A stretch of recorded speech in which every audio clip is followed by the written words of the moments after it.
बोलिए श्री सद्गुरु महाराज जी की जय। सच्चे दरबार की जय। उमापति महादेव की जय। श्री कृष्ण बलदेव की जय। सियावल रामचंद्र महाराज की जय। प्रिय भगवत प्रेमियों, हमेशा की तरह आज फिर आप लोगों के लिए सत्संग विचारों को लेकर के उपस्थित हुए हैं। प्रभु की कृपा, प्रभु की दया से आप तक सत्संग विचारों के माध्यम से पहुंचाने का प्रयास किया जाता है सत्संग को। भाइयों बहनों, सत्संग विचार हमारे जीवन को जागृत करते हैं, हमारी भक्ति को एक नई दिशा, नया उमंग हमारे भीतर प्रदान करते हैं। जब वह भक्ति के मार्ग पे जहाँ भी रुकावट आती है, कहीं भी बाधा हम महसूस करते हैं, उस बाधा से कैसे पार करना, उस मुश्किलात से कैसे बाहर निकलना, उसका सारा मंत्र, सारा तंत्र सत्संग से ही निकलता है। इसलिए महापुरुषों ने कहा कि हो वो इकहत्तर मिलो मेरे भाई, दुविधा दूर करो लिवलाई। इसलिए कहा गया कि एक जगह एकत्रित होकर के बैठें, दुविधा दूर करो लिवलाई। एक जगह इकट्ठा हो जहाँ समस्त जीवन की दुविधाओं को दूर किया जा सके, जहाँ जीवन के समस्त समस्याओं का समूल नाश किया जा सके, अपनी कुंठाओं को समाप्त किया जा सके। क्योंकि जब तक हम सत्संग विचारों को अपने हृदय में धारण नहीं करते, ठीक से श्रवण नहीं करते, ठीक से समझते नहीं, और अगर कुंठाएं जीवन में रहीं, तो आप भक्ति के मार्ग पे आपको बड़ी रुकावटें, बड़ी बाधाएं, मुश्किलात सामना करना पड़ेगा। इसलिए सत्संग एक बहुत अनिवार्य चीज हो जाती है। सबसे अनिवार्य अगर भक्ति में कुछ है तो सत्संग है। भगवान भोलेनाथ सत्संग सुनने के लिए अगस्त मुनि के आश्रम में जाते हैं। प्रभु श्री राम वशिष्ठ जी के चरणों में बैठ करके प्रभु की कथा, प्रभु की महिमा, सत्संग विचार सुनते हैं। भगवान श्री कृष्ण संदीपनी मुनि जी के आश्रम में जा करके प्रभु के विचारों को, सत्संग विचारों को, प्रवचनों को सुनते हैं। और ये परंपरा बहुत लंबी रही। इसलिए कहा राम कथा के तेह अधिकारी जी ने सत्संगत अति प्यारी। रामचरितमानस कहती है कि भाई जिसको राम की कथा सुनना है, प्रभु की कथा अगर का अधिकारी कोई है, तो जिन्हें सत्संगत अति प्यारी, जिन्हें सत्संग से बहुत ज्यादा प्रेम है, अति प्यार है, वो राम कथा सुनने का अधिकारी है, अन्यथा नहीं। ये रामचरितमानस कहती है। इसलिए भाइयों बहनों, हमको सत्संग प्रेमी बनना अनिवार्य है। सत्संग विचारों के अंदर वो क्षमता, सामर्थ्य होता है कि आपके जीवन को सही दिशा, दशा दे। अगर सही दिशा रही तो दशा आपकी बदलेगी, स्थिति आपकी बदलेगी, आप ईश्वर के निकट से निकट पहुंचने का मार्ग आपको मिल जाएगा। और सत्संग आपको ईश्वर के निकट लेके जाता है। क्योंकि कहा जाता है कि जब आप सत्संग में बैठते हैं, तो आप सत्संग में बैठने का मतलब ये है कि आप ईश्वर के चरणों में बैठे हैं। इसलिए कहा गया साध संगत में चांदनो सकल अंधेरों। और सत्संग में जहाँ प्रभु का प्रकाश है, उसके चरणों में बैठने का मतलब है कि प्रभु के चरणों में बैठना। कहा जाता है कि जहाँ भगवान की महिमा गाई जाती है, वहाँ स्वयं भगवान होते हैं। इसलिए भाइयों बहनों, सत्संग का इतना इम्पोर्टेंस है। लेकिन आज के समय में हमारे भीतर सत्संग के प्रति क्या रुझान है, क्या हम सोचते हैं, क्या विचार करते हैं, ये तो आप सब भली भांति जानते हैं कि कितनी रुचि हमारी सत्संग में है। भाइयों बहनों, आज कलिमली ग्रसे लुपत भय सदग्रंथ दम्बी निजमति कलप की प्रकट कीन बहुवंत। कलयुग की मलिनता ने इंसानी मन को ग्रसा हुआ है, और वो सोचता है कि क्या ही रखा है सत्संग में, क्या ही सुने प्रभु की कथा को, प्रभु की महिमा को, कुछ होने जाने वाला नहीं। पर ऐसा नहीं है। इससे पुण्य बनता है, और पुण्य के प्रताप से संत मिलते हैं, और संत के कृपा से ज्ञान मिलता है, और गुरु की कृपा से मोक्ष की यात्रा पे आप निकलते हैं। चीजें एक दूसरे के साथ जुड़ी है, लेकिन सबसे अहम रोल कोई निभाता है तो सत्संग है।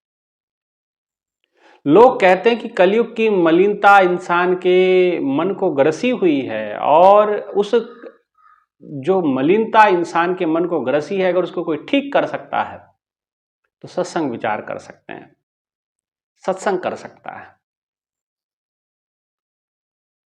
दंभी निजमति कल्प की प्रकट कीन बहुपंथ, बहुत प्रकार के दंभी लोगों ने निजमति से बहुत सारे पंथ पंथाएं बना दिए हैं, बहुत सारे पद, बहुत सारे रास्ते बना दिए हैं, जबकि ईश्वर एक है, उसको मिलने का रास्ता भी एक है और हम अनेकता में बटे हुए हैं। करनी भक्ति थी, फंस गए कर्मकांड के अंदर हम लोग। ठीक है, कर्मकांड जितना जरूरत है उतना ही करें, भक्ति इंपॉर्टेंट होती है, जीवन में भक्ति का महत्व अधिक होता है जीवन की सफलता में। कर्मकांड आपका साथ नहीं देंगे, वो यहीं तक सीमित रहेंगे और कुछ लोगों को दिखाने के लिए तक सीमित रहेंगे। कर्मकांड से ईश्वर का कोई लेना देना नहीं होता है। जो बाहरी कर्मकांड की बात कर रहा हूँ, कर्म का मतलब अंतः मन के जो कर्म है वो तो ईश्वर से प्रेरित होते ही हैं, लेकिन बाहरी कर्म जो हम करते हैं, तमाम प्रकार के नाना प्रकार के कर्म हम करते हैं, उससे ईश्वर का कोई लेना देना नहीं, वो आपकी स्वयं की इच्छा है, लेकिन हम उसको भक्ति मान के चलते हैं। तो ये इंसान की बड़ी विडंबना है भाग्य की कि वो चीज़ों को समझना नहीं चाहता। और कोई लोग चीज़ें समझते हैं तो उनको लगता है कि उनके बाप की बपौती है, किसी एक जाति विशेष का इस पर अधिकार है ना। रविदास जी महाराज, कबीरदास इसके घोर विरोधी रहे, रामानुजाचार्य जी, रामानंद जी बहुत इनके विरोधी रहे। वो कहते हैं कि वहाँ तो तब जाऊं जब यहाँ ना हो। रामानंद जी का श्लोक आता है कि वो कहते हैं कि मैं वहाँ तब जाऊं जब मैं यहाँ ईश्वर को नहीं पा सकता। तो ईश्वर को पाने के लिए कहीं जाने, तीर्थों में घूमने, तीर्थाटन करने की जरूरत नहीं है। आपको सही सही स्थिति को समझने की जरूरत है, सही रास्ता मिलने की जरूरत है, और वो रास्ता सत्संग से ही मिलता है। इसलिए महापुरुषों ने जहां कथा राम की कही लेकिन महिमा सत्संग की कही। तात स्वर्ग अपवर्ग धरहि तुला एक अंग, तुलना ताहे न तुल सके जो सुख लव सत्संग। कितनी बड़ी बात लंकिनी ने कही। लंकिनी को समझ में आया, लेकिन कब? जब हनुमान जी का घूसा लग गया। हनुमान जी ने एक जब मुष्टि का प्रहार कर दिया तो पहले तो वो जाने नहीं दे रही थी, तो भगवान राम के दूत, प्रभु श्री राम के दूत हनुमान जी ने लघु रूप बनाया, मसीक रूप बनाया, छोटा रूप बनाया, मच्छर के समान रूप बनाया, मतलब मच्छर नहीं, मच्छर के समान, मतलब इतना छोटा रूप बनाया। और वो निकल चले, लेकिन वो इतनी तटस्थ थी, इतनी जागृत थी कि उसने उसको कपी को पकड़ लिया। हनुमान जी को कहा कि भाई कैसे मेरे से बच के नहीं जा सकते तुम। अब इतनी जागृत थी, उसने पकड़ लिया। तो हनुमान जी ने फिर अपना रूप धारण किया और कहा कि माता मुझे जाने दो। लंकी ने कहा कि ऐसे कैसे जाओगे, ऐसे नहीं जाने दे सकते। तो हनुमान जी ने घूसा चलाया, एक मुष्टि का प्रहार की, बेचारी बेहोश होकर गिरी, नाक से खून की धाराएं निकली और वो लंकिनी राक्षसी जो थी एक स्त्री का रूप धारण की और वो कहने लगी, तात स्वर्ग अपवर्ग धरहि तुला एक अंग। स्वर्ग का, अपवर्ग का, धरती संसार का सारा सुख एक तरफ रखो, तराजू के एक पलड़े में सारे संसार का वैभव, सारी पद प्रतिष्ठा, सारा मान सम्मान, सारा सुख वैभव स्वर्ग का, धरती का, और भी कोई लोगों का होगा तो वो भी, और एक तरफ सत्संग का एक पल, एक क्षण रखो। तात स्वर्ग अपवर्ग धरे तुला एक अंग, एक तुला के एक अंग में रख दो। तुलना ताहे न तुल सके जो सुख लव सत्संग। इतनी सत्संग की महिमा की तुलना फिर भी नहीं की जा सकती। सत्संग का पलड़ा हमेशा भारी मिलेगा, लेकिन भाइयों बहनों हमारे भाग्य की विडंबना है कि हम सत्संग को कितना महत्व देते हैं, आपका स्वयं का मन जानता है। लेकिन जो सत्संग प्रेमी है वो बेचारे बहुत गंभीरता से, प्रेमी सब सत्संग सुनते हैं। हमें मैसेज आते हैं व्हाट्सएप पे, लोग करते हैं कि स्वामी जी आप जो कहते हैं हमें बड़ी, क्योंकि हम संतों की खासियत रही है, हमने जितना कुछ गुरु जी से सीखा उसको सरल करके लोगों तक रखने का प्रयास किया। भाई जो कठिनाई हमको मिली है, जो मुश्किलात सामना हमने किया है, समझने में जो हमको मुश्किलात आई है, वो जब हम समझ गए तो हमने उसको सरल करके आप तक रखने का प्रयास किया। यही हमारा सत्संग है। इन जो भी विचार है इसको सीधे सीधे सरल सरल शब्दों में, सरल सरल भाषा में आपके भेजे में उतर जाए, आपके दिमाग में उतर जाए, ये कोशिश रहती है। कहने के लिए, विद्वता झाड़ने के लिए बड़े बड़े लंबे लंबे श्लोक और बड़े बड़े वेदों के आख्यान, उपनिषदों की बातें मैं करूं, आपके भेजे में कुछ नहीं पड़ेगा, है ना। क्योंकि भक्ति को सरल करके महापुरुषों ने, गुरु नानक देव जी ने जो बात कही वो बड़ी सरलता से रखी। उनको जनेऊ पहनाया जा रहा था, उन्होंने मना कर दिया, क्या होगा इससे, ये जितना दंड कमंडल आप पालोगे उतना सर पे भार होता जाएगा आपके। नाक में मोती भारी हो जाता है, क्या आता है, एक नाक में मोती होता है ना, आप जानते हैं, औरतों पहनते होते हैं, नथ बोलते हैं या लौंग बोलते हैं, जो भी बोलते हैं। तो ऐसा ना हो कि नथ जो शोभा बनती है चेहरे की, लेकिन वो इतनी भारी ना हो जाए कि नाक में नथ भारी हो जाए। तो ये जितने हम भक्ति के नाम पे प्रपंच रचते हैं, ये सारे हमारे सर पे भार बन जाते हैं एक समय के बाद, देखिएगा। इसीलिए महापुरुषों ने कहा इन सबसे निर्लेप रहो। कल भी मैंने सत्संग में सुनाया था, वो कहते हैं मैं किए कर्म अनेक का, बहुत कर्म किए मैंने, कर्म कांड बहुत किए, हार पड़े स्वामी के द्वारे दीजिए बुद्ध विवेका, मैं हार गया, थक गया, मैंने छोड़ दिया, स्वामी के द्वारे, सतगुरु के द्वारे पड़ गया, मेरा जीवन सार्थकता सफलता की ओर ले गया। क्योंकि परमात्मा इन सबसे ऊपर है। और एक बात और है, सत्संग हम करते हैं, हम आप तक सत्संग पहुंचाने का प्रयास करते हैं, नियमित कोशिश करते हैं कि कहीं ना कहीं से समय निकालें और आप तक सत्संग विचारों को हम पहुंचाएं। बड़ा समझना पड़ता है, रोज रोज सत्संग करना सहज नहीं होता, आप समझे इस बात को। लेकिन फिर भी हम प्रयास करते हैं कि नहीं, चलो प्रेमियों तक, गुरु भाइयों तक, बहनों तक हम रोज नहीं पहुंच सकते, सत्संग तो पहुंचाया जा सकता है, टेक्नोलॉजी का यूज़ किया सकता है। लेकिन उसमें भी कई लोगों को समस्या हो जाती है। कई लोग कहते हैं कि भाई आप सत्संग क्यों कर रहे हैं, भाई हम सत्संग क्यों ना करें, इसका पहले उत्तर दें आप।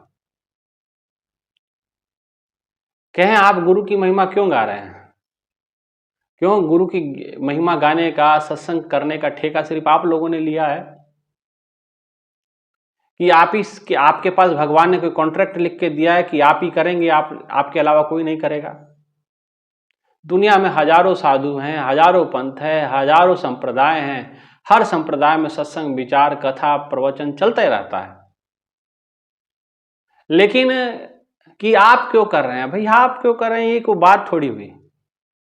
हम करेंगे जब तक हमारा मन करेगा, जब तक हमारा जीवन रहेगा और तन में बोलने योग्य क्षमता रहेगी, जब तक करते रहेंगे। रही बात आपकी, आपको नहीं अच्छा लगता ना सुने, आप तो बलि कंधारी की तरह हैं, आप उस अंधे की तरह हैं जो क्या कहते हैं कि दुर्योधन का बाप था धृतराष्ट्र, वो अंधा तो था ही था, साथ में बहरा भी हो गया था, वो सुनता भी नहीं था किसी की बात। पितामह भी समझाते रहे और वो उनके कुल के मंत्री जो थे विदुर जी समझाते रहे, भगवान कृष्ण गए, वो समझाने का प्रयास किए, तमाम सब लोगों ने समझाया, लेकिन वो अंधे के साथ साथ वो बहरा भी बन गया, वो कुछ सुना ही नहीं। ऐसे ही आपने भी पट्टी बांध रखी है, आप सत्य समझना नहीं चाहते, ना सत्य जानना चाहते, इसीलिए इस प्रकार की बातें करते हैं। लेकिन सब लोग तो कहते हैं स्वामी जी सत्संग बहुत अच्छा होता है। तो जिनका मन सत्संग में लगता है, वो कहीं से भी सत्संग जब सुनता है तो उसका मन प्रसन्न हो जाता है, आत्मा तृप्त होती है और आत्मा ईश्वर की ओर प्रेरित करती है। और हमने कभी कोई किसी को गलत सलाह, गलत राय देने की कोशिश नहीं की। भाई किसी को नहीं ठीक लगता, मत समझे, मत जाने, मत सुने। लेकिन सत्संग भाइयों बहनों जरूरी है। कहा जाता है इंद्र की आधी घड़ी कुआ 12 मास और सत्संग की आधी घड़ी सुमरन बरस 50।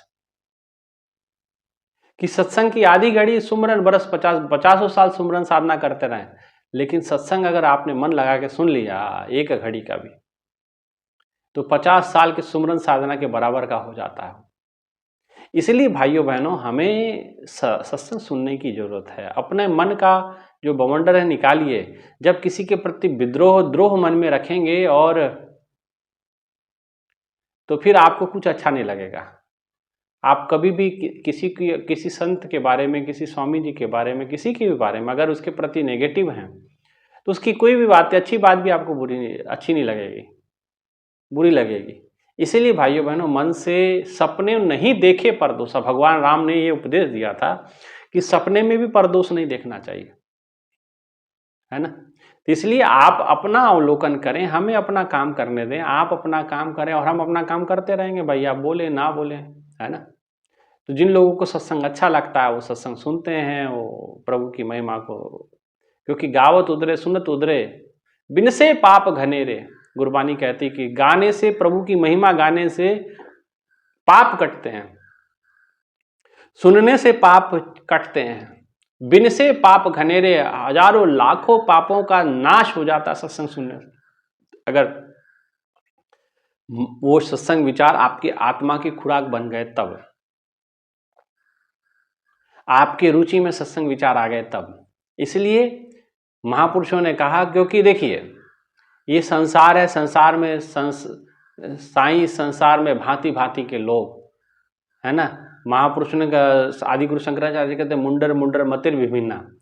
शंकराचार्य जी कहते हर मुंडी के अंदर मति भिन्न है, तो भिन्नता के साथ सोचता है, लेकिन परमात्मा एक है।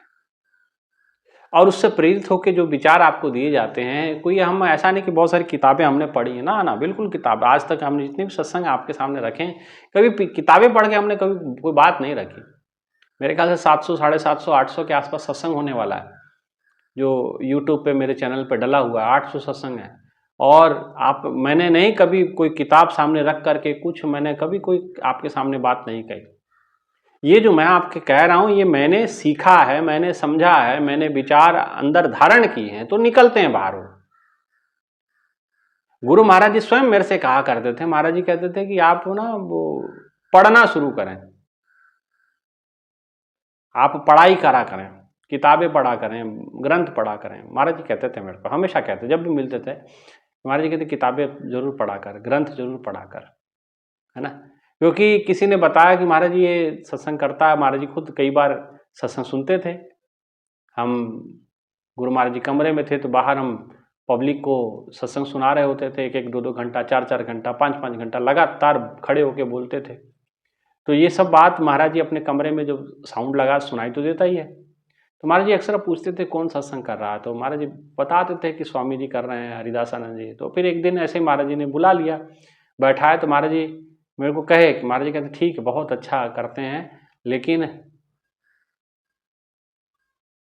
और जो है अब इसको कथाएं करनी है। तो महाराज जी कहे कि, तो लोगों ने कहा महाराज जी जो है काफ़ी देर तक बोलते रहते हैं। तो हमने फिर अपने प्रवचनों को छोटा भी किया। महाराज जी कहते हैं हाँ ठीक है, 1 घंटा 1.5 घंटा बहुत होता है।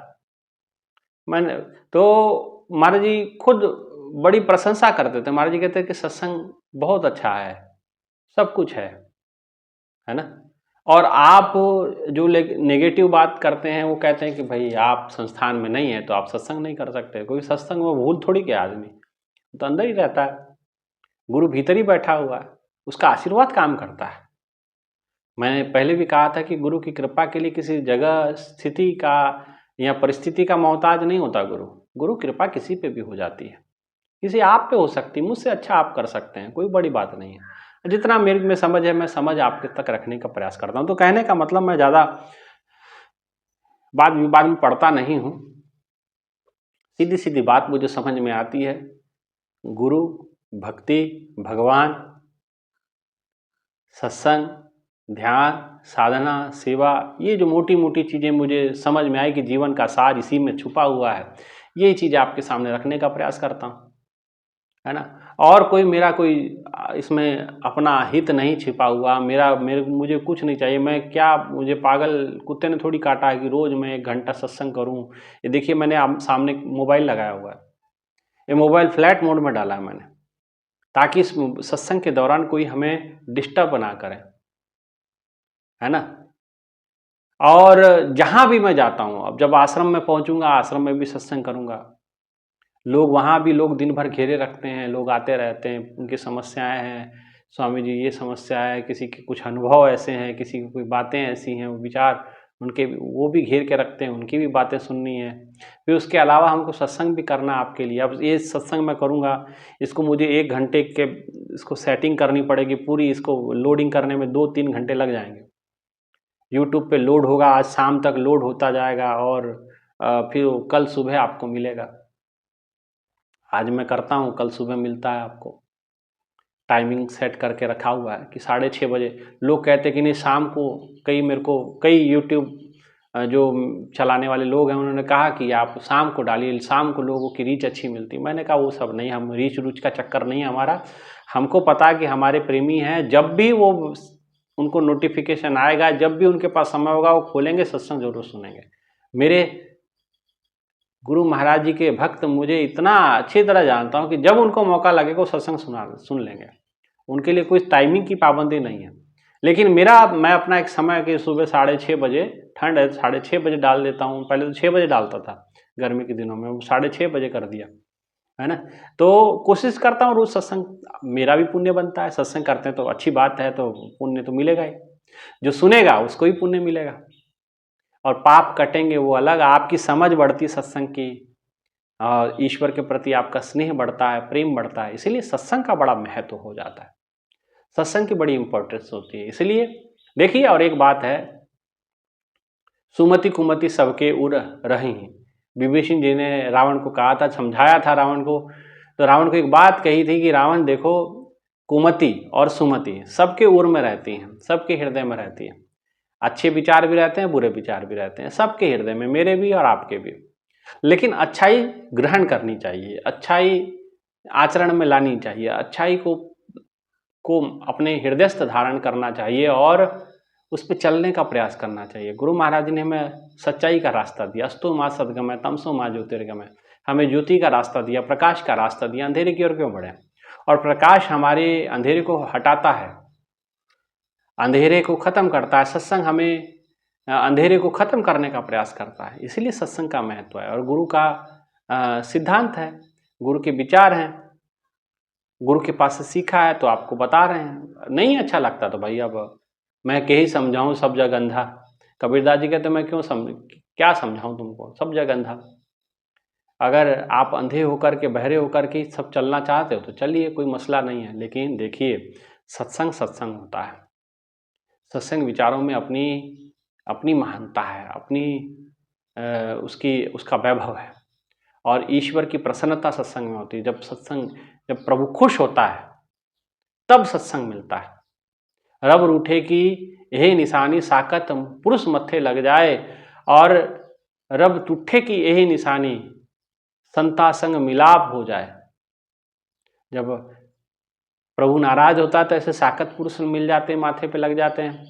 और जब ईश्वर प्रसन्न होता है तो आपको सत्संग मिलता है, संत मिलते हैं, संतों के माध्यम से सत्संग मिलता है। तो आप रोज अगर सत्संग सुनते हैं तो इसका मतलब आपके ऊपर प्रभु की प्रसन्नता है, गुरु आपसे खुश है, ईश्वर आपसे खुश है, ठीक है ना।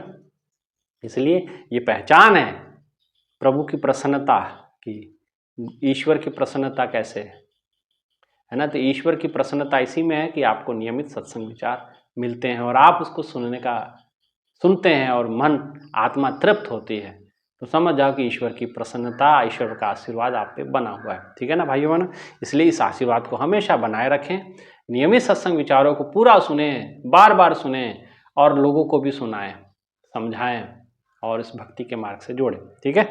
इतना ही कहते हुए अपने विचारों को विराम, और आप सभी से आग्रह कि आप डट करके साधना सुमरन कीजिए, मेरे चैनल को सब्सक्राइब कीजिए, कमेंट्स जरूर कीजिए, और मेरा फेसबुक पेज है, प्रोफाइल है, आप उसको भी फॉलो कर लीजिएगा, ठीक है। इतना ही कहते हुए विचारों को विराम देते हैं।